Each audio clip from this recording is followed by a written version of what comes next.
Hello there, lovely people. It's Alex from Nintendo Life here, and today we're going to be talking all about that Google Stadia. Is it Stadia? I've forgotten. It bloomin' is, and more importantly, we're going to be talking about various different aspects today. Mainly, very briefly what it is and the ramifications that it'll have on the gaming industry as a whole. But most importantly, and the biggest bulk of the old bit of the video, is how it will affect Nintendo and the Nintendo Switch more specifically. Obviously, this is all assuming that it's going to be a success, and it's not even out yet, and I have some qualms about whether it will be a success, so just take it all with a pinch of salt. But anyway, that's more than enough waffling. Let's dive right into things. So, first of all, what is this bloomin' Stadia thing made by the old Googles? Well, basically, it is a gaming streaming service, and not like Twitch where, you're just watching people play, although that is a part of it, although we probably won't touch on that much, to be honest, because it's all twiddly bits. But rather, a game is being run on a server somewhere in Google, and you are playing that, sort of streaming that game over to you, much like if you know what the Resident Evil 7 cloud version on the Nintendo Switch is like. It's basically that. A system over the way in sort of like the internet sphere is actually running the game, and it's streaming the video to you, and you're sending the inputs back, and it's sort of that's how it all works. They did a trial run last year with Assassin's Creed Odyssey, and the whole sort of idea is that you can do this on any platform. You could do this on your browser, on your really light laptop, on your phone if you wanted to. You just need a Google Chrome browser window, or indeed maybe something else. Maybe there'll be some sort of specific app as well that has some more features. We don't know. So the idea is that you're just sat there at your computer, or you're on your laptop or on your phone or something, you sort of think, you know what, I fancy playing a little bit of Assassin's Creed or maybe some of the other games that may be released for it. And so you just go to a web page, you log in, and you say, I'd like to play this game, please, and it'll just go, boom, you're in, and they reckon it's going to be as quick as 5 seconds to get you in there, which is particularly spicy if true. I was going to talk about the ramifications now, but I think I'll just sort of lump it all together and just sort of talk about it on the fly with Nintendo stuff, because relevance! So a lot of people have been saying this is going to be the future of gaming, this is what it's all leading up to. It's just going to be, you don't have a box, and there's loads of advantages with that because you don't need to buy a costly system, just like a Netflix subscription or something like that, and there is definitely some truth to that. And there are some people saying that it's going to kill the console market, which I think is a little bit reactionary, but you know what? You're entitled to your reactionary opinions. I have them as well. But I really, really, really don't think that Nintendo, or indeed the Nintendo Switch specifically, has anything to worry about for the time being. I mean, it's entirely possible that in the future, like I'm talking several decades into the future, that sort of streaming system will become the norm. But in the immediate future, nah. When they were showing off the system, there was something that was an immediate red flag for me. They were playing Assassin's Creed Odyssey, and they were doing very smooth mouse movements. And they really weren't doing any sharp movements. I think they did one at one point, and that was the thing that made me go, oh yes, it's just what I anticipated. Input latency! There is inherently going to be some input latency when you play games like this over the internet, because there just has to be. The signals are going all around the world, or at least a fair chunk of it. It's not like it's going from your hands to something across the room. It's going from your hands to your router, through the old internet, and back again. I think they were doing smooth movements specifically to try and make the input latency look less obvious, but then, sort of you still... Again, it's all, sort of before release, so it could indeed change into the future, but I do think that right now input latency is a bit of a concern, and something that obviously you don't get with the Switch. At least not to that degree. However, the idea of just being able to use any system, anything with a screen pretty much, is really, really interesting and really exciting.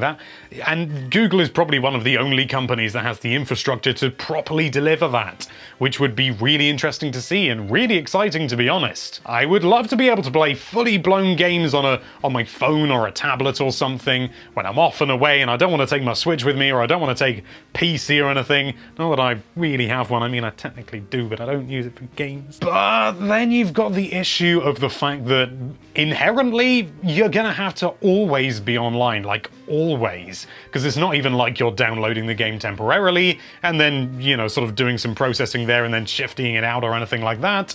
It is all done through a server. If your Wi-Fi drops, or if somebody starts downloading something, or if somebody's streaming Netflix and they're doing it at 4K, because that's a thing you can do, your internet is going to tank. And if you've got an internet connection like me, and really my kind of internet connection, at least in my country and in this part of the country, really isn't unusual, it's gonna be a bad time. Like, I wouldn't be able to. I use the internet for work, and I can just about get everything done with what I've got, but my maximum download is like 40 megabits, I'd say, is about average, maybe. So if the internet goes down for any reason, or even just a slight blip that's enough to sort of cut out your connection and you need to reconnect, that's gonna be kind of annoying when playing a game. Admittedly, that can still happen with online games today. When you're playing online multiplayer, no problem. That's, fair enough. And whoa, where is he going with this? But the Switch, if you're playing single-player games and not online multiplayer, simply doesn't have that issue because it's all contained within a system. And also, you can just take it onto a train and play it, and you can play it literally anywhere. You could argue that the battery's a problem and things like that, but at least if you take a battery with you, like an external battery, if you have access to power, which is not unusual, you'll just be able to continue playing the game. You cannot say the same with Stadia. But let's say in the future, pretty much everyone has a decent enough connection to be able to play Stadia, sort of respectably, in order to make it a viable replacement for a console, and indeed you can use it out and about, so sort of making that part of the Switch redundant unless you run out of signal, which, oh, you can in the UK. But let's just say, theoretically, it works like the Switch does. There's one thing that Stadia will probably never ever get, and that's Nintendo games. I asked you lot on the community tab, and at the last time I checked, 71% of you said that the main draw of the Switch is the first-party games. There are a couple of other bits, like the fact that people still really like physical media, and people like to own their games, and with Stadia you'd never own a game. Also with things like, archiving, game history and stuff like that. You won't be able to, own the game or have a copy of it that you can save and then play in the future if they ever stop the service. There are so many things that Stadia just wouldn't provide if it was the only version out there. Obviously, if there was still physical, media or downloads, like proper full downloads, then that wouldn't be as much of an issue. But I don't know about you, but I'd just like to be able to hold a game, and I know that if the time ever comes that I actually play this game, which may never happen, I can do so. I can just put it in my Wii U, it will work, and that will work as long as the Wii U does, and as long as this doesn't become scratched, or the disc rots. But it's there, and Stadia in its current form will never have that.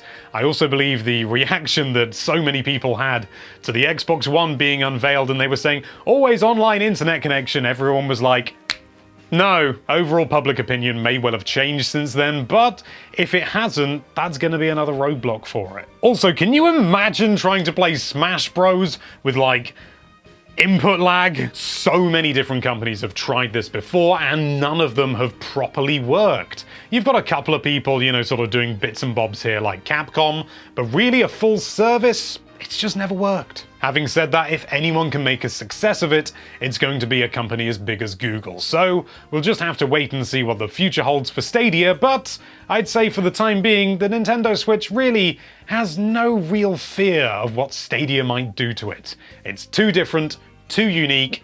The people who should really be worried are Microsoft and PlayStation. I mean, they're already starting to do a bit with PSN and Xbox Live Game Pass and stuff like that. Yeah, that's a scary thing for them. But anyway, those are my thoughts on Stadia.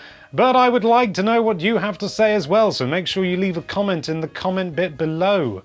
Oh yes. Thank you so much for watching. If you like this video, then why don't you stream that subscribe button with just enough input lag to make you nauseous? And be sure to check out nintendolife.com for all sorts of lovely Nintendo related content. Thank you again for watching. Bye bye.